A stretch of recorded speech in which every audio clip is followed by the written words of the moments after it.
자, 안녕하세요. 6월 7일 매식경 시작하도록 하겠습니다. 자, 6월 둘째 주 여러분들 모두 화이팅 있게 시작하는 한 주 되시기 바라고요. 첫 기사 한번 같이 한번 보도록 하겠습니다. 자, 첫 기사는 은행만 DSR 40% 조이자 제2금융권 주담대 풍선 효과 우려된다. 이 기사 제가 이제 몇 번 반복해서 여러분들한테 얘기를 했는데요. 한번 다시 한번 볼게요. 자, 정부가 은행권을 집중 겨냥해 차주 단위 총부채 원리금 상환 비율 규제를 강화하면서 상대적으로 규제가 느슨한 비은행권, 이금융권으로 대출 수요가 이동하는 풍선 효과가 우려된다. 이렇게 나왔습니다. 자, 여기에서 보면은 제가 몇 번 이제 매식경에서 얘기를 했지만 지금 이제 정부가 은행권을 향해서 야, 은행들 지금 가계부채가 장난이 아니야. 너희들 더 이상 대출을 해주면 언제 이게 시한폭탄이 될지 모른다? 그러니까 무리하지 말고 절대 너희들 그 DSR 규제 잘 지키면서 해. 이제 이런 거예요. 그러니까 규제를 지금 하라는 거예요. 예를 들어서. 그래서 여기 나왔다시피 이제 DSR 기준이 바뀌어서 차주 단위로 이제 DSR 규제를 이제 강화가 이제 들어간 거죠. 그런데 이거는 지금 딱 보니까 어느 금융기관이나 다 동일하게 적용되는 것이 아니더라. 보니까 뭐야 금융권이 있는데 시중은행 우리가 흔히 얘기하는 1금융권은 이렇게 지금 적용이 되는데 상대적으로 2금융권 보니까 규제가 약간 느슨한 거예요. 뭐다? 여기 나왔잖아요. 2금융권, 비은행권. 뭐 이게 저축은행이 될 수도 있고 캐피탈이 될 수도 있고 뭐 이렇게 될 수 있는 거예요. 근데 이제 잘 보면은 돈이 필요한 사람들의 수는 지금 굉장히 많다고요. 왜? 집을 살 수도 있고 아니면 개인적으로 뭔가 돈이 필요한 사람들도 굉장히 많겠죠. 경제가 지금 크게 좋지 않기 때문에. 근데 지금 1금융권에서는 스스로 은행권에서는 이거를 DSR 규제를 차주 단위로 했기 때문에 딱 막아버린 거예요. 그럼 돈 필요한 사람들 어떻게 써요? 돈을 빌려 써야 될 거 아니에요. 그런데 상대적으로 금융권이라도 다 똑같이 이게 DSR이 적용되는 게 아니라 뭐야? 나 저축은행 갔는데 저축은행에서는 해주던데? 이런 식으로 되는 거예요. 그래서 보다 대출 수요가 이동하는 풍선 효과가 우려된다. 이제 이런 말이에요. 제2금융권을 이용하면 은행에 비해 이자 부담이 커지기 때문에 가계부채를 관리하려는 금융당국의 정책이 오히려 서민들의 부담을 키우는 게 아니냐는 지적도 제기된다. 이게 무슨 말이에요?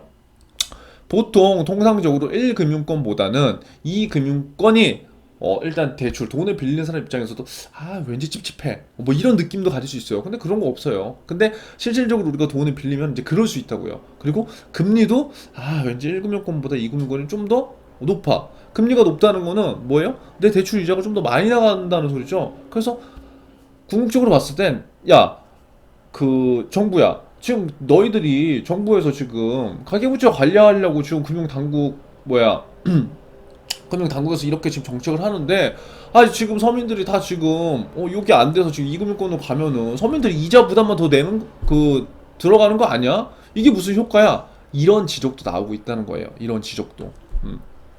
6일 금융권에 따르면 금융당국이 서민 실수요자 주택담보대출 비율 LTV를 완화하는 경우에도 뭐예요? 차주 단위 DSR을 적용한다고 밝힌 뒤 온라인상에서 은행보다 높은 대출 한도를 내세워 무주택자들의 대출을 유도하는 이 금융권의 홍보 게시물이 늘어나고 있다. 이거 요즘에 굉장히 중요한 거예요. 이게 이 대출을 지금 받느냐 못 받느냐에 따라서 내 집을 갖느냐 못 갖느냐라는 그러한 경우도 굉장히 많이 생겨요. 잠깐 지금 DSR 40% 땅이 아니란 말이에요. 지금 만약에 서민들이나 실수요자들이 무주택자분들이 집을 산다고 하면은 DSR 규정을 조금 뭐예요? 또 높게 이제 받을 수 있는 거죠. LTV를.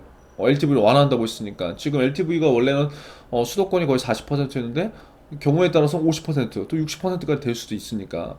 그런데 여기 보시면 차주단위 DSR이 은행권은 40%지만 비은행권은 60%란 말이잖아요. 그럼 비은행권이 더 높다는 소리잖아요. 그러니까 지금 온라인상에서 어떻게 되겠어? 비은행권들이 은행보다 높은 대출 한도.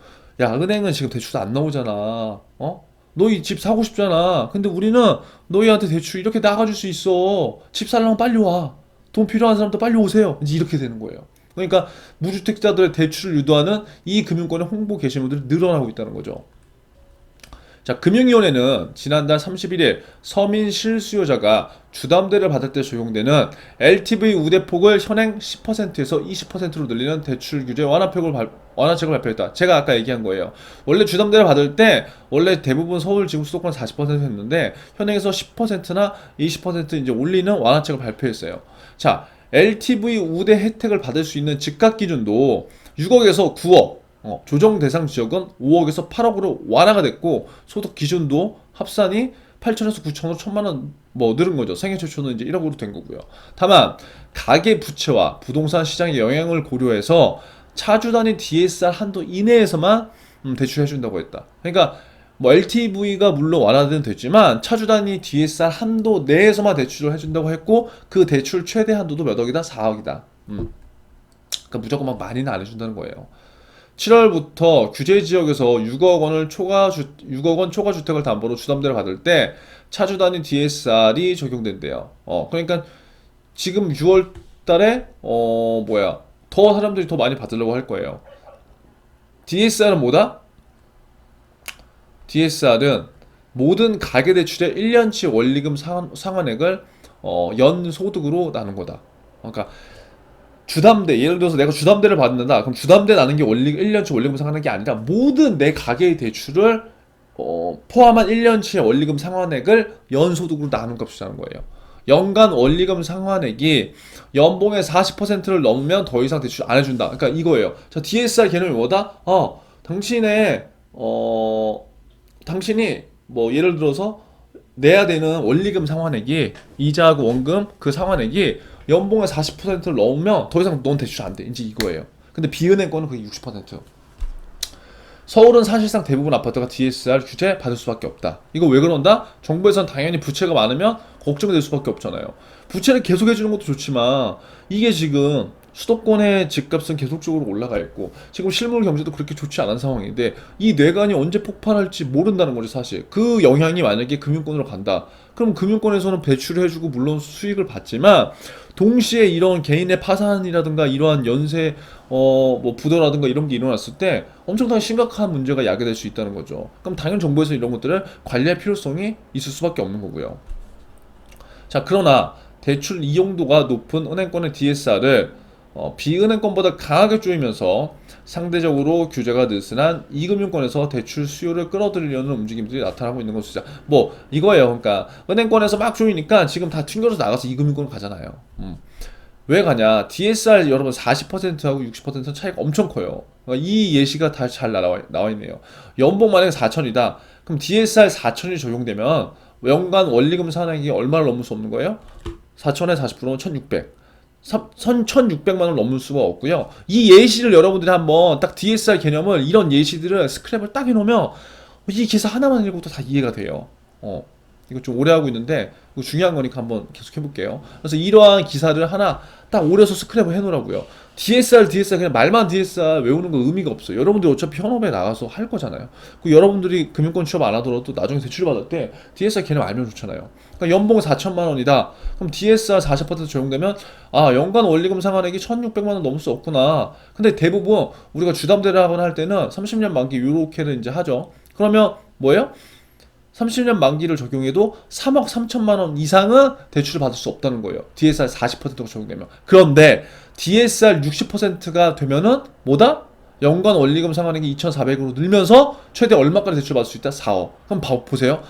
이 지금 DSR 40% 적용받는 데가 어디예요? 은행권이라고 생각하면 돼요.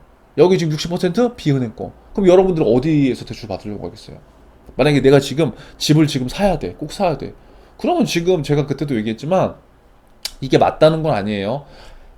사람들이 어떠한 가치를 두느냐에 따라서 이 선택이 달라지는데 지금 부동산 시장은 계속 상승을 지금 하고 있고 모든 사람들도 지금 집을 사지 않으면 계속적으로 내가 상대적 박탈감을 느끼고 더 이상 갭 차이가 더 벌어질 것 같다는 생각들을 많이 하기 때문에 지금 대출 금리가 중요한 게 아니라 지금 이 한도가 더 잘 나오는데 수요가 옮겨붙을 수밖에 없다는 얘기를 제가 드리는 거예요.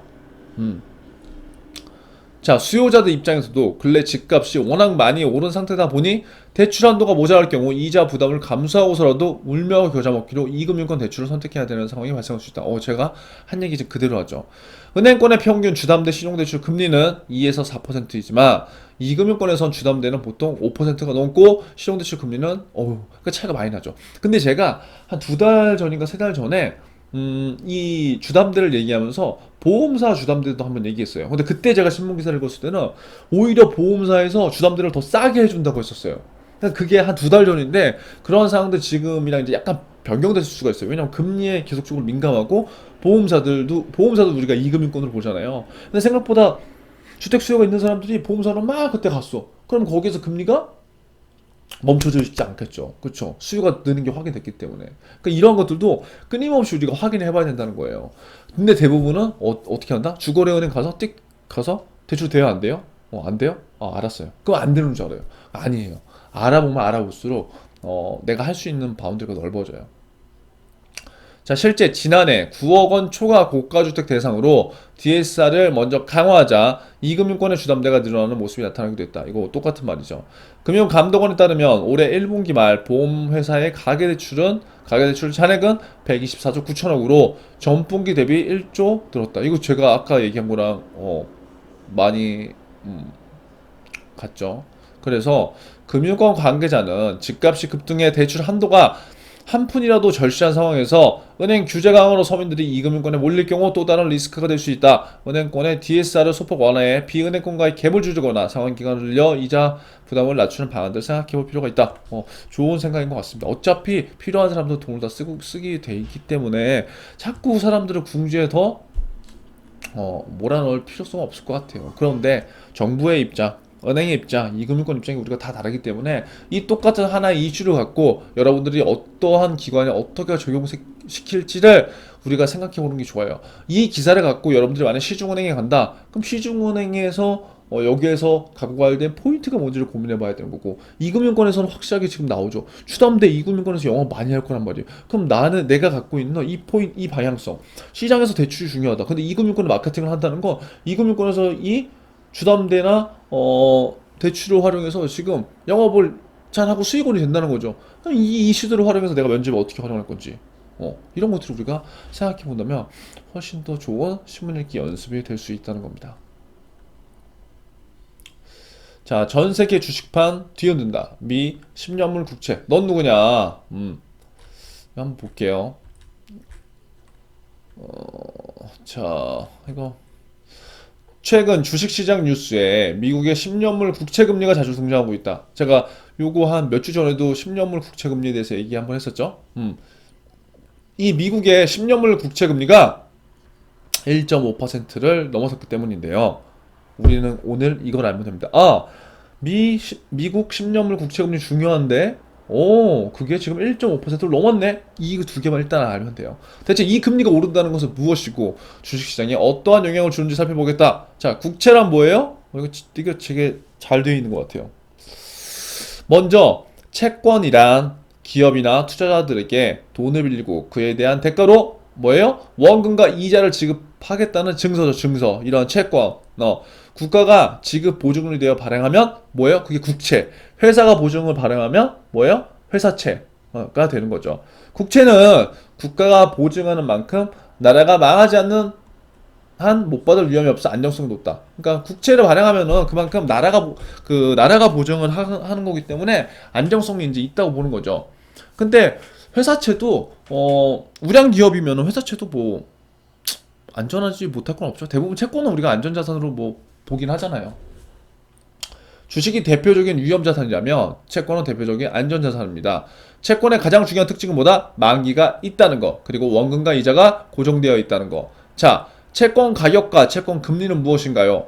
앞서서 채권은 뭐예요? 원금과 이자가 고정되었다. 뉴스에서 채권 가격과 금리가 올랐다 내렸다 이런 기사가 많이 나온대요. 뉴스에서 나오는 채권 금리는 앞서 말한 액면금리가 아닌 그날까지 채권을 사고 팔면서 얻을 수 있는 수익률을 의미하는 전혀 다른 금리래요. 여러분들 이해됐죠? 뉴스에서 말하는 채권금리란 채권이 지급하는 고정이자가 아닌 바로 이 수익률이라고 생각하면 여러분들이 덜 헷갈릴 수 있을 것 같아요. 지금 중간에 막 모기가 이렇게 날려다녀갖고 제가. 이 채권 금리와 역의 관계가 있는 게 뭐다? 그 가격. 그러니까 채권 가격과 수익률은 반대라고 생각하시면 돼요. 채권이 주는 이자가 정해져 있으니 채권 가격이 낮을 때 싸게 사야 수익률은 높아지는 개념이다. 이해되시죠? 즉, 국채 금리가 높아졌다는 말은 뭐예요? 수익률이 높아졌다는 말은 국채 가격이 내렸다는 말과 똑같은 의미라고 생각하면 된다는 거죠. 만약에 이해가 안 되잖아요. 일단 그냥 외우세요, 이거는. 국채 금리가 높아졌다. 그럼 가격이 낮아졌다는 거예요. 그러니까 처음에는 이런 것들이 이해가 안 될 수가 있거든요. 그러면 그냥 일단 이걸 외우고 그다음부터 이 기사를 계속 좀 보는 거예요. 자, 채권 가격과 채권 금리를 움직이는 데는 채권의 공급과 수요, 안전, 인플레이션 여러 들이 있다. 뭐 이거는 너무 깊게 들어가지 말고요. 자, 그런데 왜 미국의 10년물 국채를 보냐? 여기 한번 볼게요. 미국 국채는 1개월부터 30년까지 다양하게 있대요. 다른 나라의 경우 만기가 100년 넘는 것도 있대요. 상환 시기에 따라 1년 이내 단기 국채와 1년 이상 장기 국채로 구분이 된답니다. 쉽게 말하면 미국채 금리란 뭐예요? 미국이 돈을 빌리고 내는 이자예요. 이거 여러분 오늘 이거 잘 기억해 주세요. 미국채 금리는 뭐예요? 미국이 돈을 빌리고 이자를 내는 거예요. 세상에 가장 부자인 나라가 내는 이자니 가장 낮은 금리, 저리로 빌리겠죠. 그래서 대체로 다른 채권들은 이 미국채 금리보다 높게 형성을 한대요. 그쵸? 왜? 미국은 안전한 나라라고 누구나 생각을 하니까. 그럼 당연히 금리를 많이 주겠어요? 적게 주겠어요? 적게 주겠죠. 그러니까 이러한 상식적이라는 거죠. 미국 국채 금리가 상승하면 다른 나라 금도 상승하는 경향을 보입니다. 또한 안전자산의 최소 수익률이라는 의미도 있대요. 왜? 미국은 안전하고 세계 제1위 경제대국이니까. 자, 돈을 빌린 미국 정부는 세상에서 가장 파산할 가능성이 높다 낮다? 낮은 채무자니까 이렇게 우리가 인정을 해준다는 거예요. 자, 그런 미국채 중 10년물은요. 미국의 경제성장률과 물가 상승에 대한 기대치를 가장 민감하게 반영한 것으로 알려져 있대요. 그래서 이 10년물 국채 금리를 잘 봐야 된다는 거예요. 다시 한번. 미국채 중 10년물은 뭐다? 미국의 경제 성장률과 물가 상승에 대한 기대치를 가장 민감하게 반영하는 것으로 알려졌다. 기간이 너무 길지도 짧지도 않은 적정하기 때문에 이 10년물이 이런 기준이 된다는 겁니다. 이렇다 보니 글로벌 자산의 상당수가 이 10년물 금리에 연동되어 있대요. 자, 미국의 장기주택담보대출은 물론 우리나라를 비롯한 다른 나라 장기 국채들도요. 10년물 금리가 오르기 시작하면 결국 전 세계 여러 금리들이 줄줄이 오르는 경향이다. 뭐다? 10년물. 이래서 미국 10년물 국채 금리가 중요하다는 겁니다. 세계 경제가 10년물 국채 금리 움직임에 민감할 수밖에 없는 이유라고 이제 우리가 이렇게 하는 거예요. 자, 여기 보시면 이렇게 지금 꾸준하게 올라가고 있죠.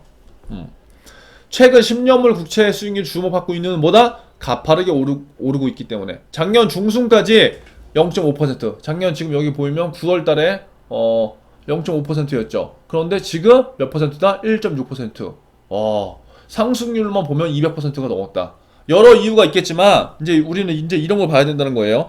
10년물 국채 금리가 지금 굉장히 중요한데 이게 지금 0.5%에서 1.6%로 한 상승률 200%가 넘게 오른 이유는 물론 다양하겠지만 처음인 사람들이 이렇게 그냥 외우는 거예요.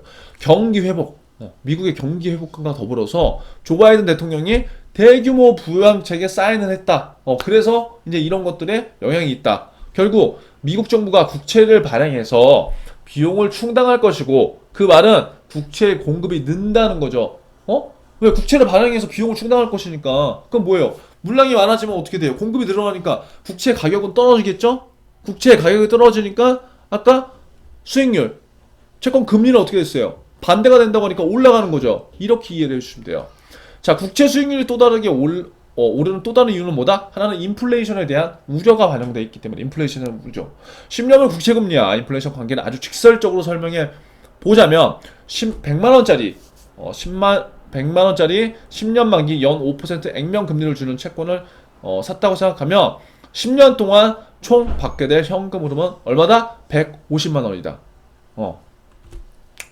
1년에 5만원씩 10년이니까 150만원이죠. 그런데 인플레이션이 온다는 건 미래의 화폐 가치가 올라간다는 거예요? 떨어진다는 거예요? 떨어진다는 거죠. 즉 인플레이션이 예상되면 미래의 150만원은 그렇지 않은 상황의 150만원보다 어떻게 돼요? 가치가 없다. 그런데 내가 채권 투자로 받을 수 있는 현금 흐름은 150만원으로 픽스가 돼 있잖아요. 왜? 채권은 원금과 이자가 변하지 않으니까. 그러니까 지금 저 채권은 싸게 사야만 이게 수지타산에 맞는 거라는 거예요. 그래서 채권 가격은 떨어지고 이 말은 뭐다? 금리는 올라간다는 의미입니다. 이처럼 미래 가치를 현재 가치로 적정하게 환산하는 것을 뭐라고 한다? 하진한다. 여러분이 지금 CFP 공부를 FPK는 이게 안 나오죠. 만약에 CFP 공부를 하면은 이 현재 가치 FB와 현재 가치가 PV죠. 저도 오래됐대. PV와 미래 가치 FB 이 할인율을 반영해서 지금 계산하는 그러한 그 것들을 하는 친구들이 있을 거예요. 이게 이제 채권에서 이제 이런 말이죠. 또 인플레이션이 예상되면 향후 중앙은행은 금리를 인상하거나 앞으로 돈을 걷어들이기 위해 자산을 매각하죠. 왜? 채권의 이자는 고정되어 있기 때문에 기준금리가 올라가면 예금, 적금, 이자율은 같이 이제 올라갈 수밖에 없는 거죠. 하지만 채권은 약정한 이자율을 유지한다는 거예요. 그래서 기존 채권의 매력은 당연히 떨어지겠죠. 그러면 채권의 가격은 떨어지는 거고요. 그러니까 정리하면 10년물 국채 금리가 오른다는 거는 상황에 따라 여러 의미로 해석할 수 있지만 뭐다? 인플레이션이 좀 오고 있다. 금리가 오를 것이다. 이렇게 우리가 해석을 해봐도 된다는 거죠. 자, 그럼 마지막으로 주식시장에 이 10년물 국채가 미치는 영향은 뭘까? 자, 국채 수익률이 증시에 악영향인 이유는 뭘까? 국채 수익률이 높아졌으니 뭐예요? 굳이 위험을 감수하면서 주식 투자를 왜 해? 그래서 이렇게 주식 투자의 필요를 느끼지 못하는 사람들이 많아질 수 있다는 거죠. 자, 포트폴리오상 채권 비중을 높이면 어떻게 돼요? 증시에 있던 돈이 자연스럽게 채권 시장으로 가는 거잖아요. 앞서 얘기했듯이 채권은 약간 안전자산이고 주식은 위험자산이니까요. 그래서 미국 국채 금리가 상승하며 다른 나라의 시장 금리에도 영향을 줄 수밖에 없다는 거예요. 돈을 빌리는 주체의 대출 불안도 당연히 늘어나겠죠. 결국 기업이나 가게의 공격적인 투자 여력이 약간 감소하게 된다. 그래서 이 기사 저는 굉장히 좋은 것 같네요. 이거 처음 봤는데. 그래서 요 김현주 기사님이 작성하신 거 전편도 있나 봐요. 요거 하나 꼭 보시고요. 오늘 제가 다른 거는 많이 못했지만 이 두 개의 내용 오늘 한번 좀 심도 있게 여러분들 해서요. 좀 재밌게 한번 공부를 해보시는 것도 좋을 것 같습니다. 아무튼 6월 둘째 주 시작 화이팅 하시고요. 힘내십시오. 화이팅!